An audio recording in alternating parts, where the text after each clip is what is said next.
ናይ ዘውትር ጸሎት ገጸይን ምሉእ ሰብነተይን በትምህርተ መስቀል እማዕትብ ብስም አብን ወልድን መንፈስ ቅዱስን ሓደ አምላኽ ብቅድስት ሥላሴ እናአመንኩን እናተማህፀንኩን ኣብ ቅድመዛ አደይ ዝኾነት ቅድስት ቤተ ክርስቲያን ሰይጣን እኽሕደካ ኣለኹ።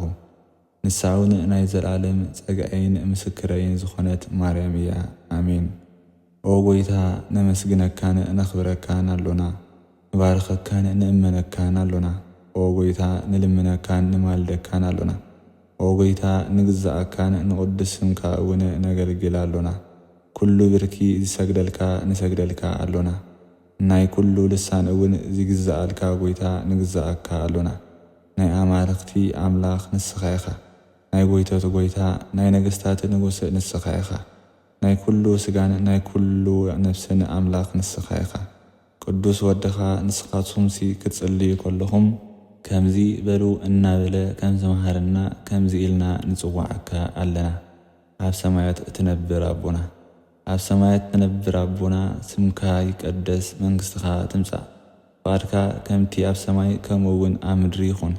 ናይ ዕለት እንጀራና ሎሚ ሃበና፣ ንሕና ንዝበደሉና በደሎም ከም ዝሓደግናሎም በደልና ሓደገልና፣ ካብ ክፉእ ኣድሕነና እምበር ኣብ ፈተና ኣይተእትወና። መንግሥትን ሓይልን ክብርን ንዘለዓለም ናትካ እዩ እሞ ኣሜን። በሰላም ቅዱስ ገብርኤል መልአክ ኦ እግዝእትየ ማርያም ናይ ቅዱስ ገብርኤል መልአክ ሰላምታ ሰላም እብለኪ። ብሕልናኺ ድንግል ኢኺ፣ ብስጋኺ እውን ድንግል ኢኺ። ኣደ እግዚአብሔር ጸባኦት ጎይታ ሰራዊት ሰላም እብለኪ ኣለኹ። ንስኺ ካብ ኣንስቲ ብርኽቲ ኢኺ፣ ረኸስኺ እውን ብሩኽ እዩ። ኦ ምልዕተ ጸጋ እግዚአብሔር ምሳኺ እዩ። ኦ ፍስሕቲ ደስ ይበልኪ። ኃጢአትና ክሰሬልና ናብ ፍቑር ወድኺ ኢየሱስ ክርስቶስ ጸሊኺ ምእንታና ምሕረት ለምንልና። ናይ ሃይማኖት ጸሎት ንኹሉ ብዝሓዘ ሰማይን ምድርን ዝርአን ዘይርአን ብዝፈጠረ ብሓደ ኣምላኽ እግዚአብሔር ኣብ ንኣምን። ብሓደ ጎይታ ብኢየሱስ ክርስቶስ ዓለም ከይተፈጥረ ምስኡ ህሉ ብዝኾነ ወዲ ኣብ ዋህድ እውን ንኣምን። ካብ ብርሃን ዝተረኽበ ብርሃን፣ ካብ ሓቀኛ ኣምላኽ ዝተረኽበ ሓቀኛ ኣምላኽ፣ ዝተወልደ እምበር ዘይተፈጥረ፣ ብመለኮቱ ምስ ኣብ ማዕረ ዝኾነ፣ ኩሉ ብኡ ዝተፈጥረ፣ ብዘይክኡ ግና ኣብዚ ምድሪ ዘሎ ይኹን ወይስ ኣብ ሰማይ ዘሎ ይኹን ወላ ሓደ ዝተፈጥረ የልቦን። ምእንታና ምእንቲ ሰብ ምእንቲ ምድሓና ካብ ሰማያት ዝወረደ ብመንፈስ ቅዱስ ካብ ቅድስት ድንግል ማርያም ስጋ ለቢሱ ሰብ ኮነ። ሰብ ኮይኑ ድማ ብዘመን ጴንጠናዊ ጲላጦስ ምእንታና ተሰቕለ፣ መከራ መስቀል ተቐበለ፣ ሞተ፣ ተቐብረ። ኣብ ቅዱሳን መጻሕፍቲ ተጻሒፉ ከም ዘሎ ድማ ኣብ ሳልሰይቲ መዓልቲ ካብ ምውታን ተፈልዩ ተንሥአ፣ ብምስጋናን ብኽብርን ናብ ሰማያት ዓረገ፣ ኣብ የማን ኣቡኡ ተቐመጠ። ከም ብሓድሽ ድማ ንህያዋንን ንሙታትን ክፈርድ ብኽብሪ ክመጽእ እዩ። ንመንግሥቱ እውን መወዳእታ የብሉን። ጐይታን መሕየውን ብዝኾነ ካብ ኣብ ብዝሰረጸ ብመንፈስ ቅዱስ እውን ንኣምን። ምስ ኣብን ወልድን ንሰግደሉን ነመስግኖን። ንሱ ድማ ኣብ ነቢያት ሓዲሩ ዝተናገረ እዩ። ልዕሊ ኩሉ ብዝኾነት ናይ ሓዋርያት ጉባኤ ብሓንቲ ቅድስት ቤተ ክርስቲያን ንኣምን። ናይ ሕድገት ኃጢአት ንምስትስራይ ብሓንቲ ጥምቀት እውን ንኣምን። ትንሣኤ ሙታን ንዘለዓለም ዓለም ንዝመጽእ ሕይወትን ተስፋ ንገብር ኣሜን። ቅዱስ ቅዱስ ቅዱስ እግዚአብሔር ጸባኦት ጌታ ሰራዊት ናይ ጐይትነትካ ምስጋና ፈጺሙ ሰማይን ምድርን ዝመልአ እዩ። ኦ ክርስቶስ መጺካ ኣድሒንካና ኢኻ እሞ ምስ መሓርን ሰማያውን ኣቦኻን መሕየዊ ምስ ዝኾነ ቅዱስ መንፈስካን ንሰግደልካ ኣሎና። ንኣብ እሰግድ፣ ንወልድ እሰግድ፣ ንመንፈስ ቅዱስ እሰግድ፣ ሓንቲ ስግደት እሰግድ። ንኣብ እሰግድ፣ ንወልድ እሰግድ፣ ንመንፈስ ቅዱስ እሰግድ፣ ሓንቲ ስግደት እሰግድ። ንኣብ እሰግድ፣ ንወልድ እሰግድ፣ ንመንፈስ ቅዱስ እሰግድ፣ ሓንቲ ስግደት እሰግድ። ሓደ እንከለዉ ሰለስተ፣ ሰለስተ እንከለዉ ሓደ ዝኾኑ በኣካል ሰለስተ ብመለኮት ሓደ እዮም። ኣምላኽ ንዝወለደት ብስጋን ብነፍስን ብሕልናን ንጽህት ንዝኾነት ንእመቤትና ድንግል ማርያም እሰግድ። ብኽቡር ደሙ ዓለም ንምድሓን ንዝተቐደሰ ንመስቀል ጐይታና ኢየሱስ ክርስቶስ እሰግድ። መስቀል ሓይልና እዩ። መስቀል ጽንዓትና እዩ። መስቀል ቤዛውና እዩ። መስቀል መድሓኒ ነፍስና እዩ። ኣይሁድ ካሓድዎ፣ ንሕና ግና ኣመናዮ። እቶም ዝኣመና ድማ ብሓይሊ መስቀሉ ደሓና።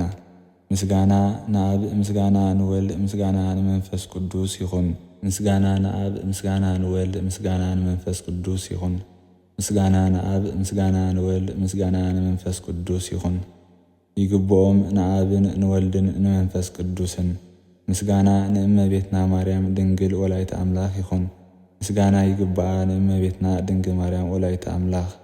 ምስጋና ንመስቀል ጎይታና ኢየሱስ ክርስቶስ ይኹን። ምስጋና ይግብኦ ንመስቀል ጎይታና ኢየሱስ ክርስቶስ። ክርስቶስ ብምሕረቱ ይዘክረና አሜን። ኣብ ግዜ ዳግማይ ምጽአቱ ኣይሕፍረና አሜን። ስሙ ንምስጋን ይንቃሕና አሜን። በአምልኾቱ እውን የጽንዓና አሜን። እመቤትና ማርያም ድንግል ወላዲተ አምላክ ጸሎትና አዕርግልና አሜን። ሁሉ ኃጢአት አስተስሪልና አሜን። ኣብ ቅድሚ መንበሩ ንጎይታና አሜን። ነዚ ህብስቲ እዚ ንዘብልዓና ምሕረቱ ንዘለዓለም ይነብር እዩ እሞ ነዚ ጽዋዕ እዚ ንዘስተየና ምሕረቱ ንዘለዓለም ይነብር እዩ እሞ ምግብናን ክዳናን ንዝሰርዓልና ምሕረቱ ንዘለዓለም ይነብር እዩ እሞ ቅድስ ስጉኡን ክቡር ደሙን ንዝሃበና ምሕረቱ ንዘለዓለም ይነብር እዩ እሞ ክሳዕ እዛ ሰዓት እዚኣ እውን ስለ ዘብጽሓና ክብርን ምስጋናን ንልዑል እግዚኣብሔርን ንወላዲቱ ድንግልን ንኽቡር መስቀሉን ነቕርብ። ስም እግዚኣብሔር ኣምላኽና ድማ ብኩሉ ግዜን ብኩሉ ሰዓትን ንዘለዓለም ዓለም ፈጺሙ ዝተመስገነ ይኹን አሜን። ሰላም ንዓኺ እናሰገድና ንዓኺ ሰላምታ ንብለኪ ኦ ኣዴና ማርያም ካብ ሃዳናይ ኣራዊት ዲያብሎስ ከተድሕንና ንልምነኪ ናባኺ ንምህፀን ምእንቲ ኣዴኺ ሃናን ኣቦኺ ኢያቄምን ንማሕበርና ሎሚ ድንግል ባርኽልና። ጸሎት እመቤትና ማርያም ነፍሰይ ንእግዚኣብሔር ተዕብዮ መንፈሰይ ከዓ ብኣምላኸይ በቲ መድሓኒይ ባህ ይብላ። ውርደት ባሪኡ ርእዩ እዩ እሞ እንሆ ካብ ሕጂ ኩሎም ወለዶ ብፅእቲ ክብሉን እዮም። እቲ ኩሉ ዝኽእል ዓበይቲ ነገራት ገይሩሉ እዩ እሞ ስሙ ቅዱስ እዩ። ምሕረቱ እውን ኣብቶም ዝፈርሕዎ ንውሉድ ወለዶ እዩ። ብቕልጽሙ ስልጣን ሓይሊ ገበረ። ንዕቡያት ሓሳብ ልቦም በተነሎም። ንሃያላት ካብ ዝፋኖም ኣውረዶም። ንዝተዋረዱ ከዓ ልዕል ኣበሎም።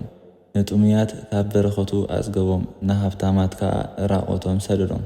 ከምቲ ንኣቦታትና ንኣብርሃምን ንዘርኡን ዝነገሮም ንዘለዓለም ምሕረቱ እናዘከረ ንእስራኤል ባሪኡ ተቐበሎ። ንአብን ንወልድን ንመንፈስ ቅዱስን ንዘለዓለም ምስጋና ይኹን አሜን። ናይ ሶኒ ውዳሴ ማርያም ኣደ መድሓኒ ጓል ብርሃን እመቤተይ ካብ ሰይጣን ማእሰርቲ ይፍትሕኒ።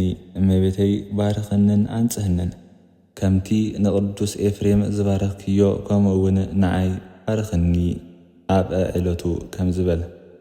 ብሶኒ ዕለት ዝጽለ ናይ እመቤትና ድንግል ማርያም ወላዲተ አምላክ ምስጋና ጎይታ ነቲ ሕዙንን ጉሁይን ልብን ዝኾነ ኣዳም ነፃ ከውፅኦን ናብ ዝቐደመ ናይ ጥንቲ ቦትኡ ክመልሶን ፈተወ። ኦ ቅድስት ለምንልና። ጎይታ ብስጋ ካብ ቅድስት ድንግል ብዘይዘርኢ ሰብኣይ ተወሊዱ ኣድሓንና። ነታ ከይስተመን ዘሰሓታ ንህዋን እግዚኣብሔር ንሕማምክን ጻዕርኽን ኣዝየ ከብዝሖ እየ ልቡ ናብ ፍቕሪ ደቂ ሰብ ስለ ዝመስረተ ነፃ ኣውፅኣ። ኦ ቅድስት ለምንልና።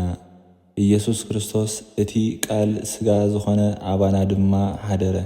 ንዓና እውን ከምቲ ነቡ ሓደ ዝኾነ ወዱ ዝረኽቦ ክብሩ ረኣና ይቕረ ክብለልና ፈተወ። ኦ ቅድስት ለምንልና። ነቢ ኢሳይያስ ብመንፈስ ትንቢት ናይ ኣማኑኤል ምስጢር ረኣየ። ሕፃን ተወሊዱልና ወዲ ተዋሂቡና እናበለ ጨረሐ። ኦ ቅድስት ለምንልና።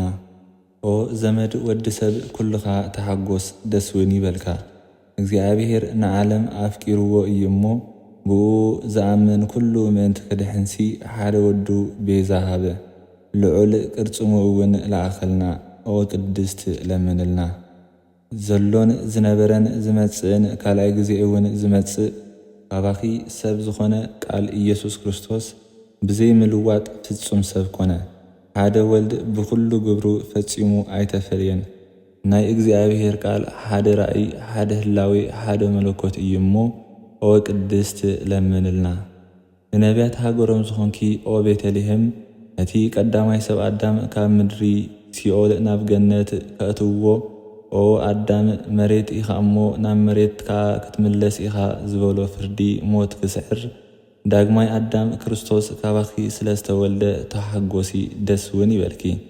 ብዘይ ኃጢአት ኣብ ዘላታ ጸጋ እግዚኣብሔር ትበዝሕ እያ እሞ ኦ ቅድስት ለምንልና።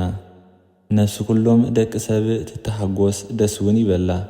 ንእግዚኣብሔር ኣብ ሰማያት ምስጋና ኣብ ምድሪ እውን ሰላም ፍጹም ፍቕሪ ንሰብ ይኹን እናበሉ ንንጉሥ ክርስቶስ ምስ መላእኽቲ ኮይኖም እናጨርሑ የመስግንዎ።